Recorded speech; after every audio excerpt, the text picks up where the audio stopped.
पर तालिबान का हमला। तालिबान के हमले में 19 पाकिस्तानी जवान ढेर हुए हैं। जवाबी हमले में 3 तालिबानी लड़ाके भी मारे गए हैं। पहले अफगानिस्तान पर पाकिस्तान ने एयर स्ट्राइक की थी। पाकिस्तान की एयर स्ट्राइक में करीब 50 लोग जो है वो मारे गए थे, जिसमें महिलाएं और बच्चे मुख्य तौर पर थे।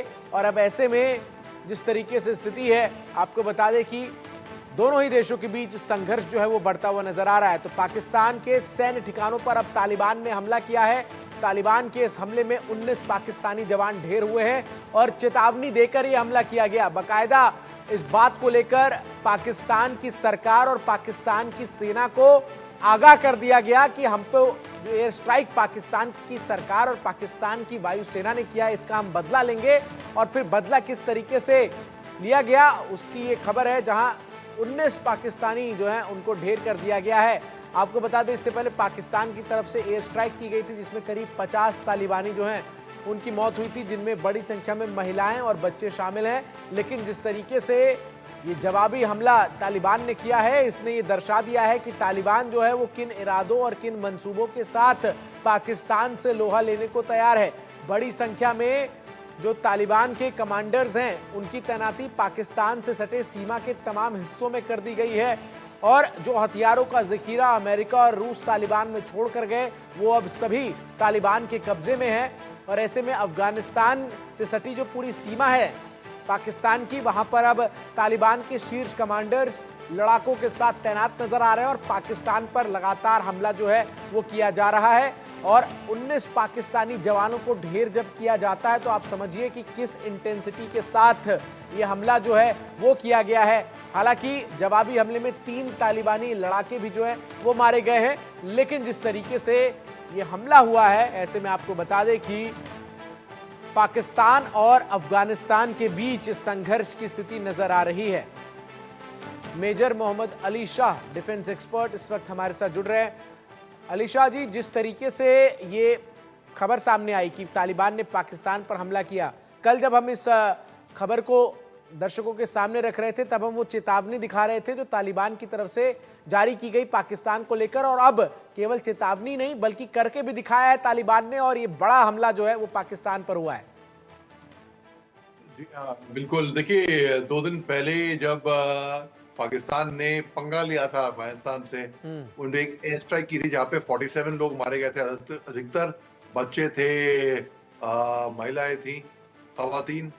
तो 20 से ऊपर तो बच्चे ही थे इसके अंदर। और अफगानिस्तान तालिबान ने कहा कि हम जवाबी कार्रवाई जरूर करेंगे। पाकिस्तान के जो ISPR, जैसे कि यहाँ पे ADGPI होता है, वहाँ पे ISPR है, उनके जो DG हैं, उन्होंने बोला कि अफगानी टेररिस्ट मिलिटेंट्स वो अफगानिस्तान की धरती इस्तेमाल कर रहे हैं टेररिस्ट हमले में। लेकिन देखिए, तालिबान चुप नहीं बैठता। ये तो उम्मीद लगाई जा रही थी। पाकिस्तान ने गलती तो पाकिस्तान ने कर दी, भूल कर दी। इसमें इसको और भी तरीके थे हल करने के। लेकिन इतने, देखिए, तकरीबन 19 पाकिस्तानी सैनिक इसमें कैजुअल्टी हुई है। तो इसमें बात ऐसी है कि पाकिस्तान को ये समझना पड़ेगा, जब वो बुंड पंगे लेता है फालतू में लोगों के साथ, तो उनको इसमें खुद को नुकसान होगा। और ये पाकिस्तान ने सेल्फ डिस्ट्रक्टिव यहाँ पर ऐसा किया है। जी, लेकिन सबसे बड़ा सवाल यहां पर यह है कि एक तरफ पाकिस्तान के सामने BLA एक बड़ी चुनौती बनकर उभरा है बीते कुछ सालों में। TTP किस तरीके से पाकिस्तान के अंदर जो है वो लगातार संघर्ष की स्थिति पैदा कर रहा है, ये पब्लिक डोमेन में है। और अब ऐसे में जिस तालिबान को पाकिस्तान ने पाल पोस कर बड़ा किया, अब वो खुद ही पाकिस्तान को आंखें न केवल दिखा रहा है, बल्कि 19 जवानों को जब मौत के घाट उतार देता है पाकिस्तान के, तो ये अपने आप में दर्शाता है, मेजर मोहम्मद अली शाह, की तालिबान जो है उसको पाल पोस कर बड़ा करने का पाकिस्तान को क्या फल मिल रहा है। देखिए, पाकिस्तान एक ऐसा वाहिद मुल्क है जिनसे दोस्ती होती है, उनसे बाद में ये दुश्मनी पा लेते हैं। आपको मैं एग्जांपल दिखाता हूँ। 1979 से लेकिन 1989 में जो कोल्ड वॉर चला था सोवियत यूनियन, USSR और अमेरिका के बीच में, तब पाकिस्तान ने साथ दिया था अमेरिका का, खुल के, बिल्कुल डट के। आज की तारीख में वही अमेरिका जिसका पाकिस्तान ने साथ दिया था, अमेरिका और पाकिस्तान की नहीं बनती है। पाकिस्तान जिससे भी दोस्ती करता है, बाद में उसका खामियाजा भुगतता है। तालिबान तो इनका दोस्त था, तालिबान तो पाकिस्तानियों का दोस्त था। पाकिस्तान में तो वाहिद ये था कि गुड तालिबान, बैड तालिबान का कॉन्सेप्ट था इनके पास, ये अच्छा तालिबान, बुरा तालिबान, ठीक है। और वही तालिबान जो इनका दोस्त था, जब 15 अगस्त 2020 में जब तालिबान की सरकार आ रही थी, जब अमेरिकन आर्मी छोड़ गई थी, तब पाकिस्तानियों ने इनको सपोर्ट किया था। 10,000 से ज्यादा पाकिस्तानी ट्राइबल तो जा चुके थे अफगानिस्तान के सपोर्ट करने के लिए। जनरल फैज हामिद, उनके आईएसआई चीफ, वो तो खुफिया एजेंसी है ना आईएसआई, खुफिया एजेंसी ढिंढोरा पीट कर इंटरनेशनल कम्युनिटी की मीडिया में आकर वहां पे आके सपोर्ट कर देते हैं खुफिया एजेंसी के चीफ। तो वहां की खुफिया एजेंसी क्या हो गया समझ सकते हैं। खैर, और वहां पे ऐसा पाकिस्तान ने किया क्योंकि हकाई नेटवर्क जो जो जो के उग्रवादी नेटवर्क है, जो भाइयों के ऊपर यूएन ने, यूएस ने उन पे नाम भी है, उस नेटवर्क को अब अफगानिस्तान की सरकार में, तालिबान सरकार में बनती है। तो पाकिस्तान आज की तारीख में चीन को बड़ा भाई मानता है, चीन की दोस्ती है, मगर चीन के साथ लेन देन का हिसाब है बस। चीन शातिर है, चीन समझता है कि पाकिस्तान इस लायक नहीं है कि दोस्ती के लायक बिल्कुल भी। तो चीन का जो सीपैक है, चाइना पाकिस्तान इकोनॉमिक कॉरिडोर, कुछ चीनी इंजीनियर पाकिस्तान के अंदर डैम के अंदर उनको कैजुअल्टी हो गई थी, तो चीन ने मुआवजा मांगा इनसे। तो बात ऐसी है कि पाकिस्तान किसी का सगा नहीं हो पाएगा। आज मिडिल ईस्ट में देख लीजिए आप, पाकिस्तान में नौबत आई तो मिडिल ईस्ट के जो उनके दोस्त हैं मुस्लिम राष्ट्रों के, वो कहां पर हैं? कहीं नहीं है। इनको कर्जा देने के लिए कोई नहीं आया सामने। क्यों? जब कोई गिरता है इंसान, आप देखते होंगे आम जिंदगी में 10 लोग हर दिशा में दौड़ते हुए भागे हुए आते हैं उसको बचाने के लिए, उसको उठाने के लिए। जब श्रीलंका पे नौबत आई थी, हिंदुस्तान पहला मुल्क था जो $2.8 बिलियन का एड पहुंचाई थी। जब तुर्की में नौबत आई और जब अफगानिस्तान में तख्ता पलट हुआ, तो सबसे ज्यादा खुश अगर कोई देश था तो वो पाकिस्तान था, मेजर मोहम्मद अली शाह, क्योंकि पाकिस्तान को ये लग रहा था कि अफगानिस्तान जो है वो अब उसी के नियंत्रण में रहेगा। लेकिन तालिबान ने जैसे ही सत्ता हासिल की, उसने न केवल पाकिस्तान को दो टूक ये संदेश दे दिया कि भाई आपसे हमारा कोई लेना देना नहीं है, बल्कि अब तो दोनों देशों के बीच संबंध किस प्रकार से खराब है, इसका जीता जागता उदाहरण ये हमले हैं और ये स्ट्राइक है जो दोनों तरफ से हो रही है। बिल्कुल, आपने दुरुस्त फरमाया है। देखिए, जैसे ही तालिबान की सत्ता में आई अफगानिस्तान के, तो उन्होंने पाकिस्तान को दूर हटा के फेंक दिया बाहर। तो पाकिस्तान चिढ़ गए। पाकिस्तान ने कहा कि भाई हमने मदद करी, हम पावर में लेकर आए, ये क्या वो क्या, आज की तारीख में हमको ही नहीं पूछना। हमको लग रहा था कि हमारे बनाए हुए नक्शे कदम में चलेगा तालिबान, हम डिक्टेट करेंगे और हमारा ही कठपुतली रहेगा। तालिबान तो हमसे भी, हमारे तो आगे निकल गया काफी। तो दोनों में अनबन शुरू हो गई। उसके बाद बात बिल्कुल इनकी बहुत इतनी अनबन हुई। और आपने बिल्कुल दुरुस्त फरमाया, जब तालिबान की सरकार अफगानिस्तान में आई थी तो पाकिस्तान में जश्न हुए थे। पाकिस्तान में वो इतने खुश थे। आज की तारीख में 2013 में हिलरी क्लिंटन ने पाकिस्तान की पार्लियामेंट पे खड़े होकर कहा था कि जो सांप पालेगा ये सोच के कि वो सांप उनको नहीं धसेगा, उनको पड़ोसी को धसेगा, वो गलत सोच रहा है। करेक्ट, सांप उसको भी धसेगा। इनके मिनिस्टर ने पिछले साल पार्लियामेंट में खड़े होकर बोला है, क्या जरूरत थी हमको मुजाहिद पैदा करने की? आज की तारीख में वही मुजाहिद हमारे लिए भारी पड़ गए हैं, हमारे लिए सिंदर्द बन गए हैं। तो पाकिस्तान ये समझ ले कि अगर वो पंगा लेता है, उनके ऊपर हमने एयर स्ट्राइक करी, 12 पर को एयर स्ट्राइक हमारे पास दम था करने का, इनके ऊपर ईरान ने एयर स्ट्राइक करी, तो उन पाकिस्तान को लगा हम क्यों पीछे रहे, वो भी इंस्पिरेशन लेकर वो चले गए पंगा लेते हुए अफगानिस्तान के अंदर एयर स्ट्राइक करके आ रहे हैं। आई मीन एक सीमा होती है, एक लिमिट होती है बेवकूफी की। तो उन्होंने बहुत ही बेवकूफी हरकत करी इसमें। 47 अफगान नेशनल से 47, जो कि बहुत बड़ी संख्या होती है, मैक्सिमम खवातीन, बच्चे, मतलब वो फेटल कैजुअल्टी हुई। यहाँ पर जो 19 पाकिस्तानी फौजी जवान जाते हैं। और एक और इसमें अहम पॉइंट ये भी है ना, मेजर मोहम्मद अली शाह, वो ये कि पाकिस्तान जो है वो टारगेट कर रहा है अफगानिस्तान में बच्चों को, महिलाओं को, लेकिन जो तालिबान के अटैक हैं वो टारगेटेड अटैक हैं पाकिस्तानी आर्मी पर, पाकिस्तानी पुलिस पर्सनल्स पर। 100%। देखिए, ये बात भी अहम बात गौर करने वाली है कि जो अफगानिस्तान के जो अटैक हुए वो उनकी पाकिस्तान की मिलिट्री एस्टैब्लिश पे अटैक हुआ है तालिबान की तरफ से। जो पाकिस्तान से अटैक हुआ वो सिविलियंस पे हुआ, खवातीन, बच्चे, मतलब आप सिविलियंस निहत्ते। आप इसमें भी ये सोचने वाली बात है कि पाकिस्तान वैसे भी नॉन प्रोफेशनल आर्मी है उनकी। उनकी आर्मी को और उग्रवादियों को मैं अलग नहीं मानता हूँ। 99 में इन्होंने जो उनके रेगुलर फौजी थे वो आग घुसपैठी की तरह आ गए थे हिंदुस्तान के अंदर। तो छोड़ चुके हैं। एक लड़ाई लड़नी है, फौजी की तरह लड़ाई लड़ी है, हम आ जाएंगे सरहद पे, जो भी हो। टू सोल्जर्स, दो फौजियों के बीच में बात रहेगी। लेकिन ना, पाकिस्तान ऐसा नहीं करता।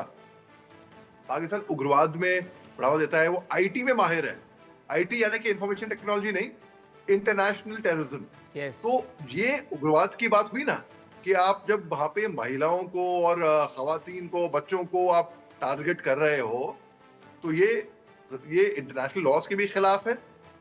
और जब तालिबान ने जो रिएक्ट किया, वो मिलिट्री इस्टेब्लिशमेंट में रिएक्ट किया, और पाकिस्तान ने बोलता है कि भाई अफगान मिलिटेंट्स, जो इस्तेमाल शब्द किया है वो दिखाया जाता है कि उनके ताल्लुकात इतने खराब है, उन पे लोग थू थू कर रहे हैं उनके ऊपर, उनका दोस्त, एक टाइम का दोस्त उनके ऊपर थू थू कर रहा है।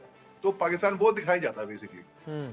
और कहीं ना कहीं जिस तरीके से स्थिति है इस वक्त पाकिस्तान में, इंटरनल कॉन्फ्लिक्ट्स पाकिस्तान को चारों तरफ से तो घेरे हुए हैं। पीटीआई समर्थक जो हैं वो सड़कों पर उतरने की धमकी दे रहे हैं वहां की सरकार को। टीटीपी जो है वो इंटरनल मूवमेंट्स को खड़ा कर रही है। बलूचिस्तान लिबरेशन आर्मी भी लगातार एक बड़ा थ्रेट जो है वो पाकिस्तान के लिए है। और ऐसे में क्या ये मुफीद समय है कि पाकिस्तान जो है वो अफगानिस्तान में इस तरीके की एयर स्ट्राइक्स करे और तालिबान के साथ पंगा ले? क्योंकि तालिबान भी जो है वो नेटवर्क उसका पाकिस्तान में कितना डीप रूटेड है ये तो खुद पाकिस्तान के जो आका हैं वो जानते हैं।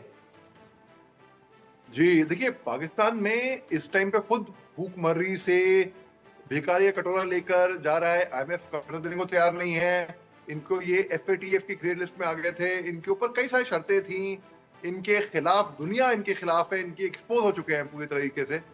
तो इनके पास वो दम नहीं है दिखाने का कि भाई हम ये कर देंगे। भाई उतनी चादर फैलाओ जितने जितने पैर हो, उतनी चादर फैलाओ। लेकिन ये इन्होंने एयर स्ट्राइक कर दी भैया। कमाल की बात है, ये इतने से बड़ी बेवकूफी, मैं ये इसलिए नहीं कि पाकिस्तान है, कोई भी हो, इतनी बड़ी ज्यादा बेवकूफी कोई नहीं करेगा। कैसे इन्होंने इतनी बड़ी बेवकूफी कर दिया, भुगते। ये एक ये देखिए ना, ये दरअसल आत्मनिर्भर हो गए। हम आत्मनिर्भर हो गए, आत्मनिर्भर Bharat, make in India, self reliant, self sufficient. तो ये आत्मनिर्भर है अपने आप को बर्बाद करने के लिए। इनको बाहर से कोई दुश्मन नहीं चाहिए जो आके बर्बाद करेगा पाकिस्तान को। ये पाकिस्तान के ही अलग टुकड़े होंगे, 4 टुकड़े, एक बलूचिस्तान अलग होएगा, सिंध प्रोविंस अलग होएगा, पंजाब प्रोविंस अलग होएगा। तो इस तरीके से ये अपने आप को नष्ट करने में तुले हुए हैं। जैसे 71 में ईस्ट पाकिस्तान बना था बांग्लादेश, 2 टुकड़े हुए थे इसके, वैसे ही। और ये खुद स्वयं जिम्मेदार होगा, और कोई बाहर से नहीं आएगा इनको तोड़ने के लिए। पीओके में तो ऑलरेडी प्रोटेस्ट हो रहे हैं। पीओके में तो ऑलरेडी बोल रहे हैं कि हमें पाकिस्तान का हिस्सा नहीं बन रहना, हमें नहीं रहना इनके साथ। ये लोग जालिम हैं। ये लोग क्या करते हैं, ये लोग बिजली पानी काट दी इन्होंने पीओके में, बलूचिस्तान में, गिलगित बल्तिस्तान में तो बुरे हाल है। एनर्जी नहीं है वहां पे, बिजली पानी नहीं है, कैसे इंसान वहां पे रहेगा? तो वहां पे फटेले हाल है। क्योंकि इनके जो इतना प्रॉब्लम क्या है, इनकी प्रॉब्लम ये है कि ये दरअसल अपने दुख से दुखी नहीं है, ये पड़ोसी के सुख से दुखी है। ये है प्रॉब्लम। ये चीन को बाघ, शेर बेच रहा है गधे के माफिक। इतने बुरे हाल आ गए थे। इमरान खान तोशाखाना केस में जब उन पे केस लगाया गया, घड़ियां बेच रहे हैं भैया। बताओ, एक देश का वजीर आजम, प्रधानमंत्री इस कदर गिरेगा, जो कि अंतरराष्ट्रीय स्तर पर इतने बड़े स्टार रह चुके थे क्रिकेट के, वो अब घड़ियां बेचेंगे? अब ये हाल आ गए पाकिस्तान के। तो बेसिकली पाकिस्तान अगर वो सुधरना नहीं चाहता है तो वो खुद अपने आप को लेके ले डूब मरेगा। ये होगा। और जो स्थिति है पाकिस्तान में, जिस स्थिति के बीच जो चुनौतियां हैं वो पाकिस्तान के लिए सबसे बड़ी इस लिहाज से भी है कि अर्थव्यवस्था, जिसका जिक्र आपने भी किया, वो बदतर हो चुकी है। और लोग जो हैं वो दाने दाने को मोहताज हैं पाकिस्तान में। और ऐसे में पाकिस्तान चीन पर जितना निर्भर था, हमने देखा कि बीते कुछ महीनों में चीन भी पाकिस्तान से अपने वेस्टेड इंटरेस्ट को धीरे धीरे अब दूर कर रहा है। क्योंकि वो समझ रहा है कि चाहे वो उसका जो पाइपलाइन प्रोजेक्ट है उसको लेकर बलूचिस्तान जो है वो किस तरीके से नाराज है। दूसरी तरफ तालिबान से पाकिस्तान की जो इस वक्त ठनी हुई है, उसका अंजाम भी चीन को कहीं ना कहीं भुगतना पड़ रहा है। उसके लोग जो हैं वो मारे जा रहे हैं, और इसीलिए चीन भी अब पैर पीछे खींचता हुआ नजर आ रहा है। बिल्कुल। देखिए, तकरीबन साल भर पहले पाकिस्तान में नौबत आई थी, तो तो चीन ने एक कंसुलेट का एक फ्लोर ही बंद कर दिया था अपना कंसुलेट का ताला लगा दिया था उसके अंदर कि करेक्ट। हम इनके साथ में नहीं होंगे। तो पाकिस्तान जो चीन जो है समझ चुका है ये बात। अब पाकिस्तान की एक और प्रॉब्लम है कि इनके जो देखिए आप हिस्ट्री निकाल दी है पाकिस्तान की।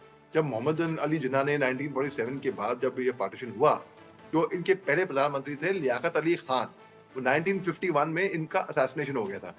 उसके बाद फिर लेफ्टिनेंट कर्नल जो गढ़वाल राइफल पे थे, लेफ्टिनेंट कर्नल फैज अहमद फैज, ये इनको एंटी नेशनल करार करके इनको जेल में बंद कर दिया गया। इन्होंने जेल से कई सारे नज़म लिखे, बोल बोल, फिर उसके बाद लिखा मुझसे पहली सी मोहब्बत मेरे महबूब ना मांग, और कई सारे नज़म लिखे, हम देखेंगे आज बाजार में। इस तरीके से वो नज़म जेल से लिखते रहे। अब पाकिस्तान का एक इतिहास रहा है कि इनके जो हेड ऑफ स्टेट होता है उसको या तो असैसिनेट कर देते हैं, या तो जेल में बंद करते हैं, या तो बाहर भगा देते हैं भाग करके। तो आप देखिए परवेज मुशर्रफ के ऊपर भी असैसिनेशन अटेम्प्ट्स प्लान हुए थे, वो उनको देश छोड़ के जाना पड़ा। बेनजीर भुट्टो को तो इन्होंने उड़ा दिया था। आप जुल्फिकर अली भुट्टो जो इतने पावरफुल बन गए थे, उनको लेकर कौन आया था? उनको जनरल अयूब खान लेकर आए थे। मिलिट्री, पाकिस्तान की मिलिट्री लेकर आई थी। वो इतने पावरफुल हो गए थे कि पूरे राष्ट्र इनको डैडी के नाम से बोलने लग गया था। तो अब मिलिट्री थ्रेटन फील हुई, तो मिलिट्री ने बोला इनको उड़ा दो। अब कैसे उड़ाए? लीगल एक हाई कोर्ट ऑर्डर के तहत इनको फांसी पे चढ़ाया गया है इनको। इसके बाद फिर आप देखिए नवाज शरीफ को देश छोड़ के भागना पड़ा, जो 3 हफ्ते के लिए गए थे लंदन अपने ट्रीटमेंट के लिए। उनको वहां वो लौट कर नहीं आ पाए थे। शहबाज शरीफ जब सत्ता में आए, ये वो तब आए वो नवाज शरीफ। तो बेसिकली इनका जनरल बाजवा के ऊपर असैसिनेशन प्लॉट्स थे। इनका ये इतिहास रह चुका है, ये कभी सुधरेंगे नहीं। कुत्ते की दुम कभी सीधी नहीं होती है। अब जुल्फिकर अली भुट्टो की मैंने बात की ना, उन्होंने कहा था bleed India with 1000 cuts. UN national assembly में खड़े होकर बड़ी सभा में ऐसा बोल रहा है कोई बेशरम। ऐसे कोई हद होती है ये बेशर्मी की? आप यूएन में ऐसा बोल रहे हो, यूएन जो कि शांति बनाए रखती है। इसके अलावा इन्होंने ये भी कहा था कि पाकिस्तानी घास खा लेंगे लेकिन एटम बम जरूर बनाएंगे। आज की तारीख में पाकिस्तान के पास वो न्यूक्लियर शक्ति जरूर है, इसमें कोई शक की बात नहीं है। भाई खाने को डाले नहीं है, खाने को पैसे नहीं है इनके पास। आपने बड़ी गाड़ी ले ली और वो स्थिति आपके किसी से पेट्रोल के पैसे छुपी नहीं है मेजर मोहम्मद अली शाह, वो स्थिति छुपी नहीं है किसी से। पूरा दुनिया जान रहा है पाकिस्तान में इस वक्त क्या हालात है। बहुत बहुत शुक्रिया आपका हमारे साथ जुड़ने के लिए और पाकिस्तान के हालातों पर अपने विचार जो है वो रखने के लिए। पाकिस्तानी सेना और अफगानिस्तान